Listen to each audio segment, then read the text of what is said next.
Welcome to Aaron Plays. This will be episode 10 of my playthrough of Nemesis, Burma, 1944 by Legion Wargames, game designed by Kim Ganger. At the end of the last video, I drew the Japanese attack chit, and this is the attack chit for turn 2. So with the drawing of the attack chit, that means the Japanese units can move one hex. The hex they move in must have a terrain cost of equal to or less than their troop quality. So if their troop quality 1, they couldn't go into a mountains because it costs 3 movement points, whereas a troop quality 3 unit could do so. That also means that no units, because no units have got a troop quality of 4, unless they're in a bunker, can actually enter a cliff hex side. So let's move this out of the way and begin the turn down on the western front down here. Okay.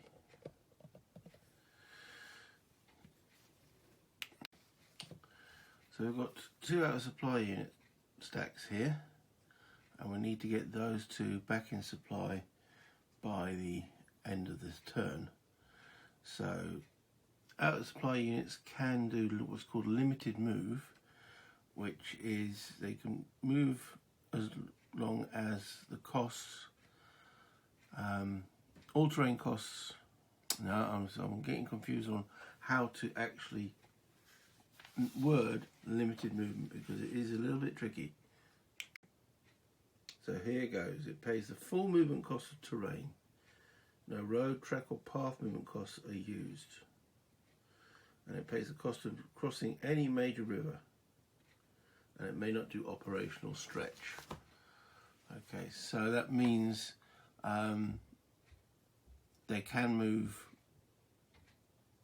their full movement potential on the counter, but they're paying the full terrain costs rather than paying for the roads, the trails, or the tracks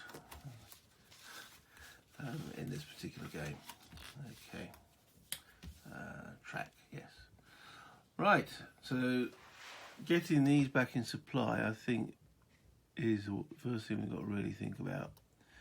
And I'm going to put their HQ there, because then they get in supply from, again from here. So it's 1, 2, 3, 4, and then they can move it on 4 from there. Out of supply units can attack, but they can't assault, and when they attack at half strength. So is it worth coordinating an attack on these guys in here?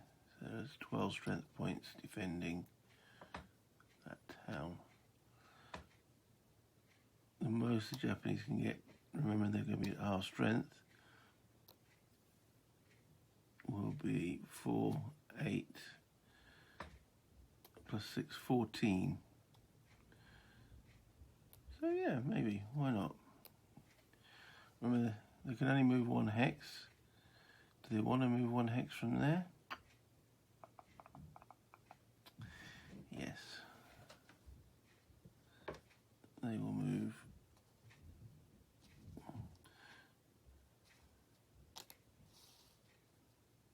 into there.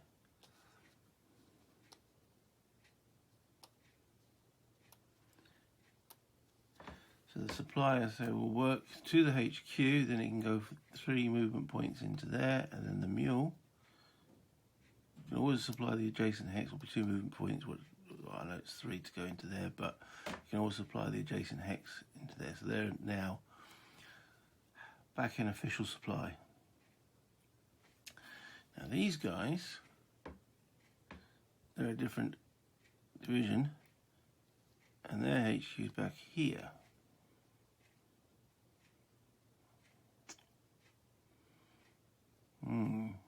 That's a little bit more problematic because again it's still 1, 2, 3 and 6. we move the HQ back to there, then it would be 1, 2, 3, yeah, and then 4 from there. So that would put them back in supply, moving the HQ. Then we need to move that mule back to there. So then it's 3 and then adjacent into those 2 units there. Remember, this is all moving one hex. Okay.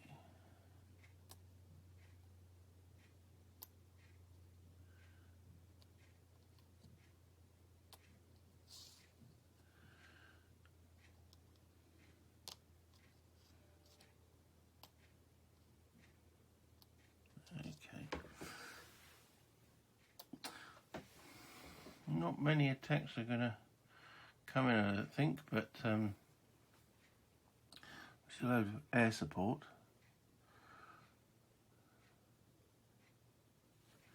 That's a good point. Those were still technically marked without a supply until the next Japanese supply phase.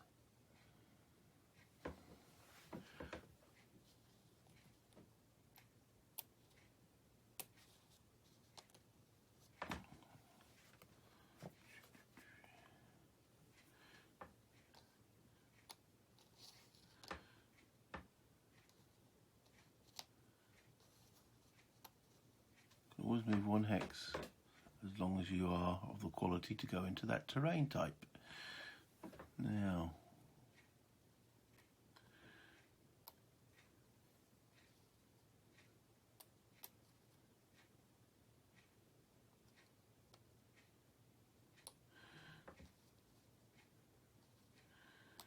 okay, leaving the HQ there, so the supply was coming from here. 1, 2, 3, 4, 5, range of 5. Then you can supply each of those adjacent.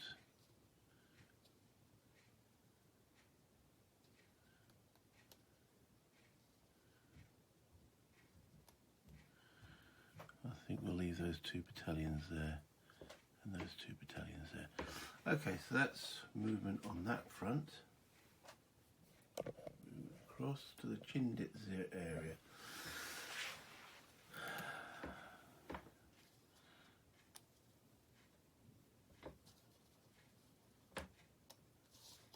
One hex again.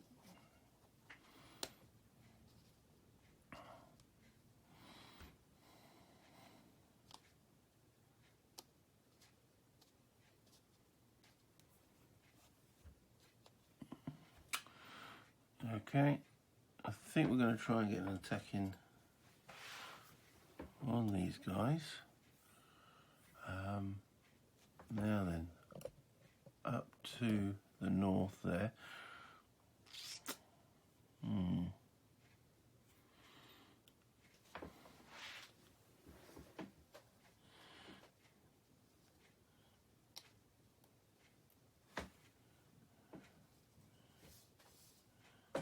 I think they're quite happy defending, and against the Chinese there's no need to do anything else. Maybe move 1 unit. There we go. Okay, so that is the Japanese movement portion of the attack phase. Now the attack. So I think I said we're going to have 1 come in here. So we'll do that one first. So we've got 7 plus 7 is 14, 21 plus 3 is 24, attacking 7. 24 attacking 7. So it's 3 to 1. Qualities are the same. Actually, no, it's not. The quality for the Chindits, because they're dug in, is 4. So that's down 1, so it's 2 to 1. However, these guys have got support, so it's back to the 3 to 1 column.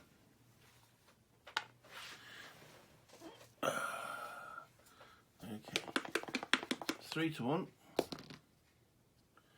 with a 4. Right, so the combat results for 3-1 with a 4 is 1-1R.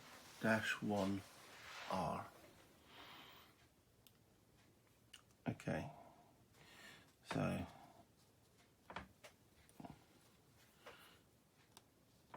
flip that unit over and take 1 battalion loss, one of these chaps.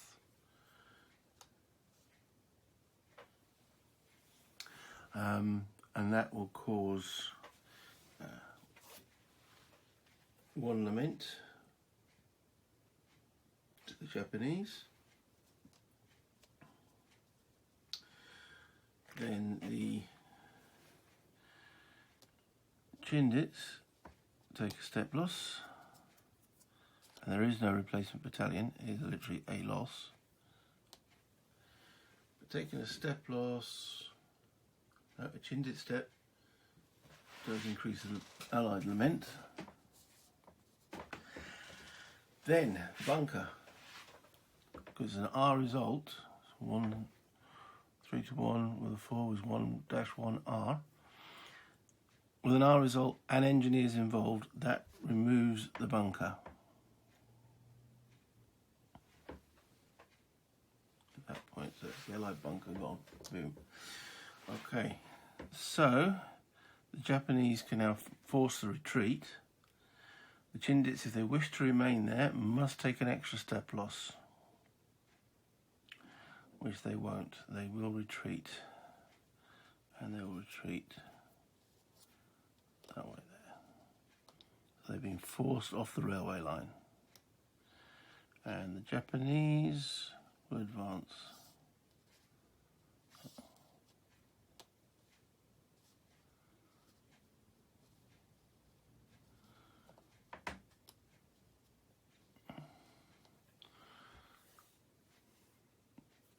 Okay, so that ends that attack. Right, moving along the front. Okay. Now remember, they can only do 3 attacks. So I think this one here on here is probably the next best. Defense is worth 6. The attack is worth 5 from there. Plus 4 is 9, 10, 11, 12, 13, 14, 14 to 6, 2-1. The Japanese will use the limited air power they've got, taking it to 17 to, well, that doesn't really change it, that's 17 to 6. Still 2-1. No, there's no point using the air then. Okay, so it'll be 2-1.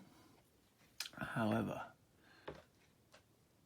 the quality is 1 better, so it's 1 column shift, and the Japanese have got support. These guys don't, so that's another column shift. So it's 2-1 goes to the 5-1 column. And the result, 5-1 with a 4 is 0-1R. So the Japanese don't take any losses there, whereas these guys do. So they've got to take 1 step. They don't have any breakdown battalions, so that will go into the Allied losses box. And that's an eliminated Allied unit. Is worth, that's worth 3 lament. Mr. Churchill don't like that one. 1, 2,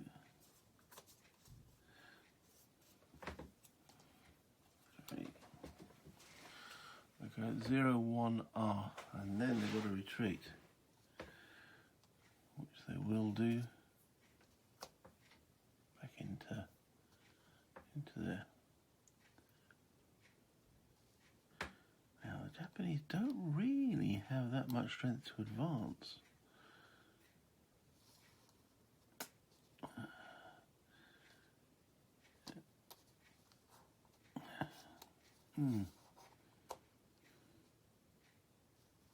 Okay. Right, so that's 2 successful attacks. Now the third one.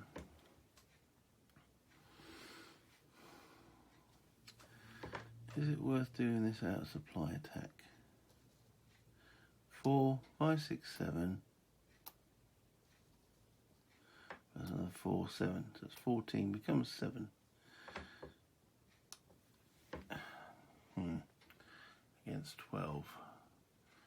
So it's 1 to 2. Quality, we'll put it back to 1 to 1. And support, I'll make it 2 to 1. Need to check, can you count support if you're out of supply? Yes, you may. So that will change it from a 1 to 2 to a 2 to 1.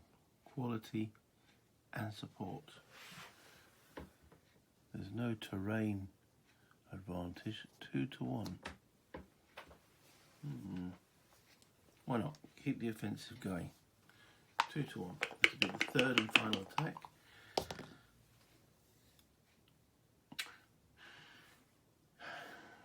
If I put in the air this time here, so that would make that 7, 8, 9, 10. Still doesn't change it. So no, still 1 to 2 becomes 2 to 1 because the column shifts with a 6. Okay, that's not bad. 0, 1, R. 0, 1, R. Okay, so let's take a step loss on these. Now that is worth 6 points. Can the Allies afford to lose? What's the name of the place? Palel. 0, 1, R. Now if they want to stay there, that will cost them 2 steps. 1 because of the quality difference and 1 because they're refusing the R. That's a little bit too pricey.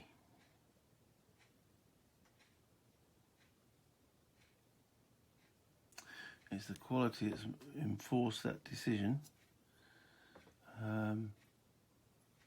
Let's fall back to Infala there.